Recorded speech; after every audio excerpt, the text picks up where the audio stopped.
ವೃದ್ಧಾಶ್ರಮದಲ್ಲಿ ಅಂದೆ ಭಕ್ತಿಯಿಂದ ಜೈ ಕಿಸಾನ್.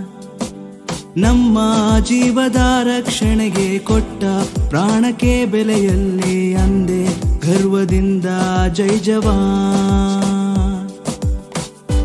ಮಾನವನ ಪ್ರತಿದಿನದ ನೋಟ ವಿಜ್ಞಾನವಿಲ್ಲದೆ ನೋಡಲು ಸಾಧ್ಯವೇ?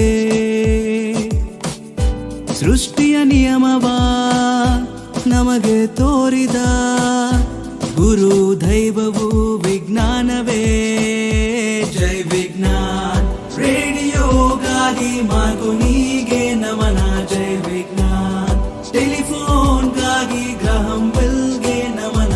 ಜೈ ವಿಜ್ಞಾನ್ ಆಕರ್ಷಣ ಶಕ್ತಿಯ ತೋರಿದ ನ್ಯೂಟನ್ಗೆ ನಮನ. ಜೈ ವಿಜ್ಞಾನ್ ಇಸ್ರೋನ ಕೊಟ್ಟ ಸಾರಾಭಾಯಿಗೆ ನಮನ. ಅಣುವಿನ ಶಕ್ತಿಯ ಜನಕ ಜಹಂಗೀರ್ ಬಾಬಾಗೆ ನಮನ. Missile man